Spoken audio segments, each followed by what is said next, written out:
Cricket chronicles में चंद्रेश में आप सबका स्वागत है। ये दोनों इंसानों को आप बड़े गौर से देखिए। ये दोनों भारत के T20 वर्ल्ड कप कैंपेन के लिए बहुत इंपॉर्टेंट है। आप सोच रहे हो कि क्यों, ऐसा क्या है इन दोनों में? दोनों ऐसा चीज प्रोवाइड करते हैं भारत की T20 सेटअप में जो कम ही लोग प्रोवाइड करते हैं आजकल इंडियन क्रिकेट में। तो वॉशिंगटन सुंदर जो है वो ऑलराउंड खिलाड़ी हैं। वो बैटिंग ऑर्डर में कहीं पे भी बल्लेबाजी कर सकते हैं, बाएं हाथ के बल्लेबाज है, ऑफ स्पिन डालते हैं। तिलक वर्मा भी कुछ ऐसे ही हैं, बाएं हाथ के बल्लेबाज हैं, ऑफ स्पिन डालते हैं। और ये भी जो है भारत के T20 सेटअप में बैटिंग ऑर्डर को संभाले रखते हैं। तो ये दोनों जो है इस वक्त भारत के लिए सबसे बहुत जरूरी है, क्योंकि कल का दिन यानी 31 जनवरी बहुत इंपॉर्टेंट दिन है, क्योंकि वो आखिरी दिन है जब आप अपने लाइनअप में कोई भी बदलाव कर सकते हो स्क्वाड अनाउंस करने से कल आपका ऑफिशियल स्क्वाड अनाउंस होगा। कल का दिन भारत का ऑफिशियल स्क्वाड अनाउंस होना है।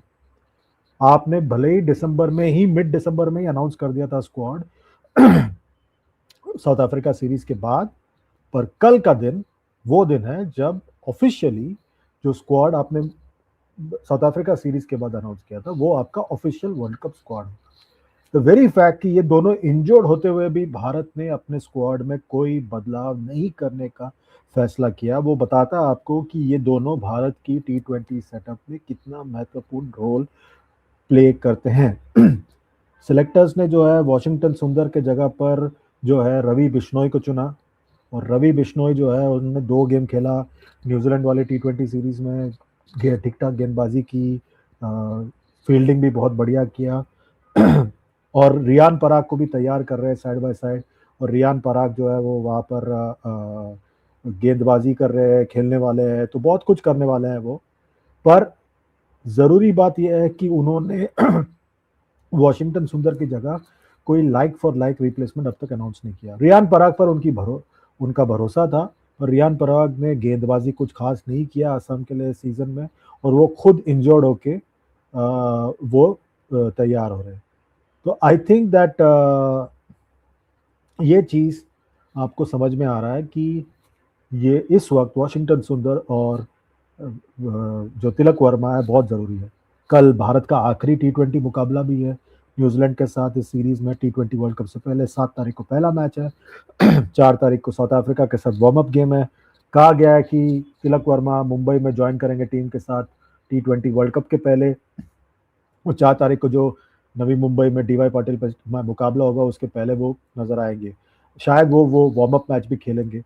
इसका सिर्फ एक ही मतलब है कि श्रेयस अय्यर का T20 में वापसी करने का सपना सपना बनकर रह गया। अब उन्हें अगले T20 वर्ल्ड कप या अगले जो पहली बार जब ओलंपिक्स में होगा तब तक का इंतजार करना पड़ेगा उन्हें। तो ये कैसे होगा, आपको इंतजार करना पड़ेगा। अब तो पिछले 2 बार तो वो स्क्वाड का हिस्सा भी नहीं थे, T20 के टीम के पास भी नहीं आ रहे थे श्रेयस अय्यर। और इस सीरीज में भी आपने देखा कि आपके पास मौका था, आपने फिर भी उनको नहीं खिलाया। आपने ईशान किशन को उनके आगे खिलाया, और जब ईशान किशन को भी बाहर रखा आपने तेज गेंदबाज को खिलाया और श्रेयस अय्यर को मौका नहीं दिया।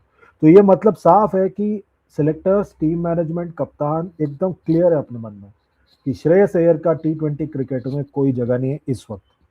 ठीक है, और उन्होंने ये भी साफ कर दिया कि उन्होंने जो दिसंबर में टीम अनाउंस किया हम उस पर ही स्टिक करने वाले हैं, अनलेस कि कोई आके ये बोले कि ये दोनों में से कोई एक या दोनों इतनी तरह ऐसे इंजर्ड हो गए कि उनके वापस नहीं आ सकते। अब वॉशिंगटन सुंदर कह रहे हैं कि अब वो धीरे धीरे गेंदबाजी करना शुरू कर दिया है, 4 तारीख को खेलेंगे, 4 तारीख को टेस्ट होगा।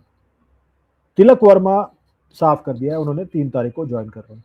तो टीम मैनेजमेंट और सेलेक्टर्स इंतजार करने को तैयार है। इसलिए ये क्यों हो रहा है, क्योंकि पहले 2 हफ्ते में आपको आसान मुकाबले कंपैरेटिवली, पहले 2 हफ्ते में आपके पास जो है T20 वर्ल्ड कप में आप देख रहे हो कि आपका जो मुकाबला है पहले USA के साथ है 7 तारीख को, और उसके बाद वो मुंबई में खेला जाएगा। फिर उसके बाद जो है 12 तारीख को मुकाबला है दिल्ली में नमीबिया के साथ, और 15 तारीख को आपको कोलंबो जाना है, पाकिस्तान के साथ मुकाबला है, और फिर 18 तारीख को अहमदाबाद में नेदरलैंड्स के साथ मुकाबला है। तो 4 में से 3 मुकाबले एसोसिएट टीम्स के साथ हैं, तो वो रिलेटिवली आसान होना चाहिए। तो आप जो है बड़े आसानी से ले रहे हैं इस चीज़ को। और अहम मुकाबला 15 तारीख का है पाकिस्तान के खिलाफ कोलंबो में। तो तो ये है सोच इस वक्त भारत की सिलेक्शन कमेटी की।